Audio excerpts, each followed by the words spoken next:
Histórico. O que aconteceu na noite de ontem em Santiago vai ficar marcado para sempre nos livros de história do Clube de Regatas Vasco da Gama. Se você é vascaíno, prepare o coração, porque o Gigante da Colina acaba de quebrar um tabu incômodo que já durava anos. O Vasco venceu o Audax Italiano por 2-1 de virada, e finalmente conquistou sua primeira vitória jogando em solo estrangeiro na história da Copa Sul-Americana. Mas calma, que o jogo não foi fácil não.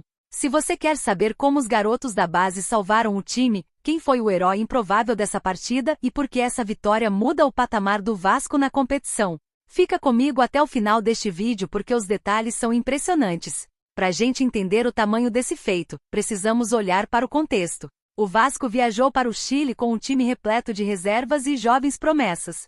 O técnico Renato Gaúcho, focado totalmente no Campeonato Brasileiro, sequer viajou com a delegação, ficando no Rio de Janeiro. A responsabilidade caiu no colo de uma garotada que mostrou que tem sangue nos olhos. O jogo começou tenso. O Audax Italiano, jogando em casa, aproveitou o desentrosamento inicial do Vasco e abriu o placar. Naquele momento, muita gente achou que o filme ia se repetir. Afinal, o histórico do Vasco fora do Brasil na Sul-Americana era de dar desânimo em qualquer um. Mas foi aí que a estrela da base começou a brilhar. No segundo tempo, a entrada de Ramon Rick mudou a cara do jogo.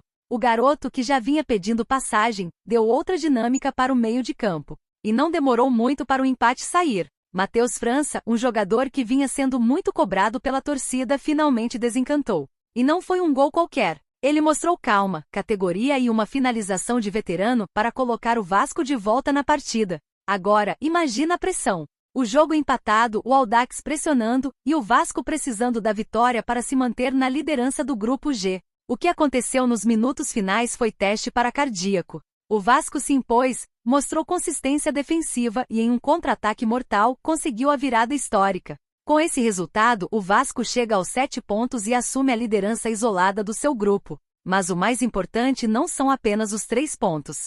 É a quebra de uma barreira psicológica. Vencer fora de casa em uma competição continental, usando um time alternativo, mostra a força do elenco e, principalmente, a qualidade da safra de jogadores que está subindo da base. Jogadores como Nuno Moreira, Adson e o próprio Ramon Rick provaram que o Vasco tem opções para a temporada. A estratégia de poupar os titulares para o Brasileirão, que antes era vista com desconfiança, agora ganha força. O Vasco está conseguindo competir em 2 frentes com inteligência. Mas nem tudo são flores. Apesar da vitória, o time ainda sofreu em alguns momentos com a falta de entrosamento, o que é natural. A defesa ainda precisa de ajustes, principalmente nas jogadas aéreas. E é exatamente sobre isso que vamos falar agora. O que esperar do próximo desafio contra o Olímpia, em Assunção? O jogo no Paraguai vai ser a verdadeira prova de fogo. O Olímpia é um time tradicional, tricampeão da Libertadores, e o Vasco vai precisar de toda essa garra que mostrou no Chile se quiser sair de lá com a classificação antecipada.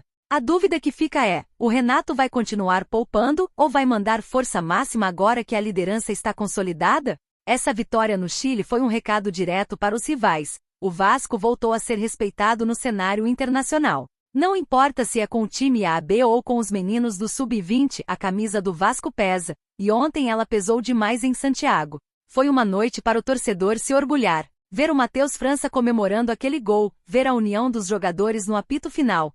Tudo isso mostra que o ambiente no clube é de muita confiança. O tabu caiu, a liderança é nossa e o sonho do título inédito da Sul-Americana está mais vivo do que nunca. E você, torcedor vascaíno? O que achou da atuação dos garotos? Quem foi o melhor em campo na sua opinião? O Matheus França merece ser titular no time principal ou ainda é cedo? Deixa seu comentário aqui embaixo, eu quero saber a sua opinião sincera sobre esse momento do Vasco. Se você gostou de acompanhar essa análise da vitória histórica do Gigante da Colina, não esquece de deixar o seu like. Isso ajuda demais o canal a crescer e a gente a continuar trazendo as notícias do Vasco em primeira mão para você. E claro, se você ainda não é inscrito, clica no botão de se inscrever e ativa o sininho. Assim você não perde nenhum detalhe da nossa caminhada rumo ao título da Sul-Americana e tudo o que acontece nos bastidores de São Januário. Valeu, torcida vascaína, tamo junto e até o próximo vídeo. Casemiro neles.